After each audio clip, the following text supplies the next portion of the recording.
ડેડિયાપાડાના ધારાસભ્ય ચૈતર વસાવાના પત્ની શકુંતલા વસાવા સહિત જે બીજા 7 ખેડૂતો છે એ લોકોના જામીન ગઈકાલે મંજૂર થયા છે, પણ તે લોકોને શરતી જામીન આપવામાં આવ્યા છે। કઈ શરતે તે લોકોને જામીન મળી છે ને અત્યારે હાલ આ સમગ્ર કેસને લઈને શું અપડેટ છે તેની વાત કરીશું આજના વિડીયોમાં। નમસ્કાર, હું હંસિની અને તમે જોઈ રહ્યા છો નિર્ભય ન્યૂઝ।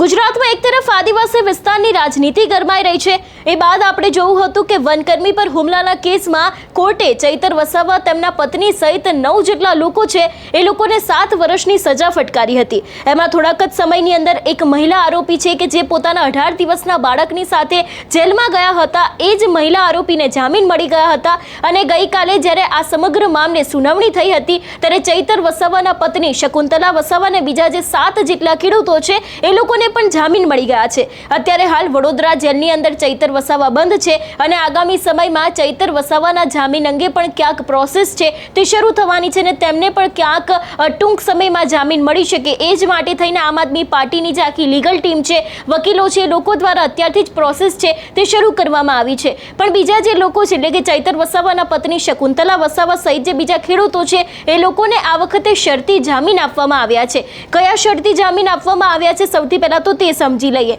આ આખો જે કેસ છે તે જસ્ટિસ વિમલ કે વ્યાસની કોર્ટમાં સુનાવણી થઈ હતી અને તેમને ઘણી બધી શરતોને આધારે છે તે જામીન આપવામાં આવ્યા છે। સૌથી પહેલાં તો જો જામીનની વાત કરવામાં આવે કે તેમને કઈ મુખ્ય શરતો મૂકવામાં આવી છે તો દરેક આરોપીઓને 15,000ના વ્યક્તિગત બોન્ડ એટલે કે એટલી જ રકમના એક જામીનદાર ઉપર મુક્ત કરવાનો આદેશ આપવામાં આવ્યો છે। સૌથી પહેલી શરત એ છે કે કોઈ પણ રીતે જામીનનો દુરુપયોગ નહીં કરવામાં આવે, ફરી કોઈ ગુનાહિત પ્રવૃત્તિમાં સામેલ નહીં થાય, કાયદો અને વ્યવસ્થા જાળવશે, હાઈકોર્ટની પરવાનગી વગર તેઓ ભારત છોડી નહીં શકે, પોતાનું રહેઠાણ સરનામું કોર્ટમાં આપશે અને કોર્ટની મંજૂરી વગર તે બદલી નહીં શકે અને અપીલની સુનાવણી જ્યારે પણ નક્કી થાય ત્યારે તેઓ હાજર રહેશે। આ જ દરેક કહી શકાય કે તેમને આના જ શરતે જામીન આપવામાં આવ્યા છે અને આ દરેક શરતોની પાલન છે તે તેમના દ્વારા કરવામાં આવશે તો જ તેમના જામીન છે તે અત્યારે હાલ મંજૂર કરવામાં આવ્યા છે। એટલે જસ્ટિસ વિમલ કે વ્યાસની જે આખી કોર્ટ હતી એની જ અંદરની આ પ્રોસેસ ચાલુ હતી ને એ જ દરમિયાન તેમને શરતી જામીન આપવામાં આવ્યા છે અને આ જ દરેક શરતનું પાલન આ દરેક આરોપીઓ જે જામીન મળી છે તે લોકોને કરવું પડશે। એ વાતની જો વાત કરવામાં આવે આખા મામલે કે આરોપીઓને જામીન કેવી રીતે બન્યા તો ક્યાંક હાઈકોર્ટ દ્વારા એવું પણ કહેવામાં આવ્યું હતું કે આરોપીઓ છે એ લોકો મુખ્ય આરોપી નથી, કોઈને પણ ઈજા પહોંચાડી નથી। કોર્ટે એવું પણ નોંધ્યું છે કે ફરિયાદી કે સાક્ષીના આરોપીઓને ઈજા પહોંચાડી હોવાનું પ્રાથમિક રીતે જણાતું નથી અને ટ્રાયલ કોર્ટ છે એમના દ્વારા તેમને દોષિત ઠેરવ્યા હતા। પણ એ બાદની જો વાત કરવામાં આવે કે અપીલ સ્વીકારી લેવામાં આવી છે, ટ્રાયલ દરમિયાન જામીન પર હતા, દંડ ભરવાની તૈયારી દર્શાવીને સુપ્રીમ કોર્ટના ચુકાદાનો આધાર છે અને જે રીતે વાત કરવામાં આવે કે ઘણી બધી એવી શરતો છે કે જે મૂકીને તેમના ઉપર અત્યારે હાલ જામીન છે તે લોકોના મંજૂર કરવામાં આવ્યા છે।